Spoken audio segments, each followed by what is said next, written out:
Good morning, Dan and Amy. All right. I want to pour over some of the things that were said in Sunday night's debate and things that are continued to be talked about Monday night's debate and things that were continued to be discussed on the campaign trail yesterday. And to help us do that, we're now joined by former White House special counsel and longtime confidant of the Clintons. He is Lanny Davis. Lanny, thanks for joining us again. Appreciate it. Good morning. Thanks for inviting me. So one thing that Hillary Clinton said on policing during the debate, I need some help understanding. She said in the same breath that police are outgunned, and yet she also said that police have become militarized, and she said that by way of saying that's a problem. So are they outgunned or are they too militarized? Which is it?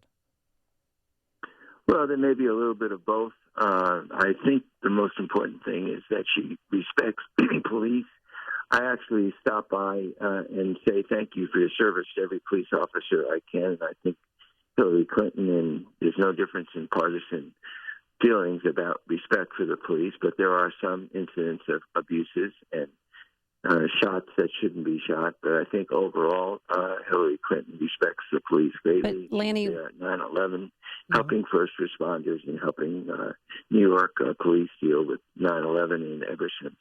okay, then why did she turn down the endorsement from the police union? Endorsement Interview. Why did she turn down the endorsement of the police union? I'm unaware of that. Okay, or being interviewed by them. The Philadelphia Police Union said she would decline to be interviewed. Well, I'm not sure that's true. We'll have to check that out.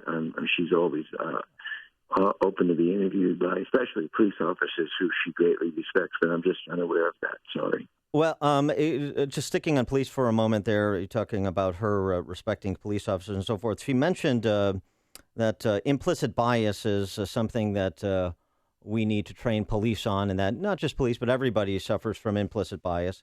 Sure. Heather McDonald writes in City Journal, 4 studies have come out this year alone that demolish this charge. They show that if there is bias among police officers in their shooting decisions at all, it actually works in favor of blacks and against whites.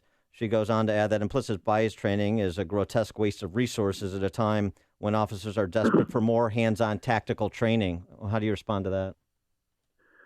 Well, I don't know who this individual is, but I don't know a single police officer, black or white, who doesn't believe there needs to be training about implicit bias and profiling of young blacks who are driving and black fathers who are afraid. LeBron James said very movingly, when my son is 16, I'm afraid that when he drives, he's going to be pulled over. That's simply a fact of life, but it's nothing against police. It's about all of us having an implicit bias. And as I said, to repeat, Hillary Clinton has been a supporter of the police as long as I can remember her and have known her. So I don't think that's an issue at all. Well, okay, you got to help me square the circle, because on the one hand, you say police, you essentially parrot LeBron James, and other people say that police are somehow treating black people differently than they are white people, and there's a lot of evidence to suggest that's not true, particularly as it comes to police confrontations that end in death. But on the other hand, you say that's not the police's fault, so they're behaving in a racist manner, you suggest, and so is Hillary Clinton, but it's not their fault, it's everybody's fault. I don't understand.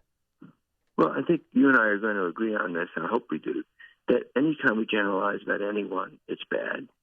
So generalizing about police is bad. Generalizing about all blacks being profiled is bad.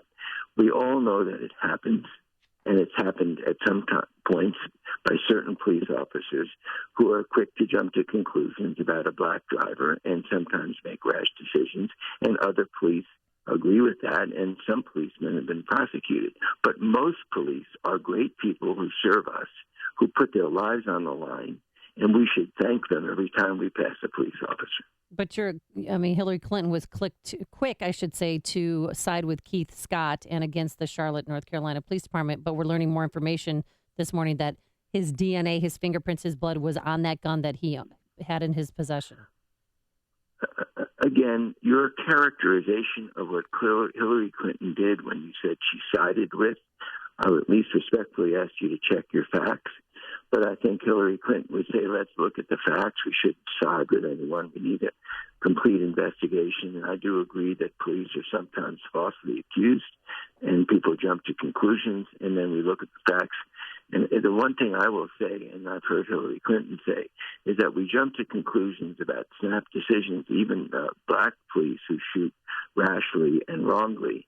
It's very easy for us to look at them and make our own decisions retroactively when they're on the spot and they have to make a quick decision that might cost them their lives. If they make the wrong decision, they're falsely accused.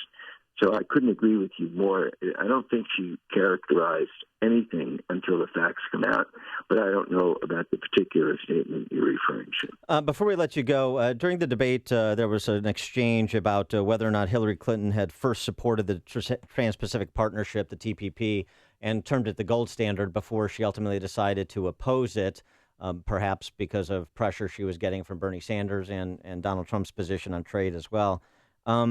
Was she being accurate there when she said she never said that it was the gold standard and didn't change her position?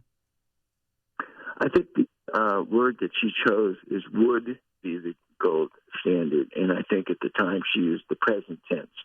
So that would have been inaccurate if she didn't say, I did say at one time, it is the gold standard, which I believe she did.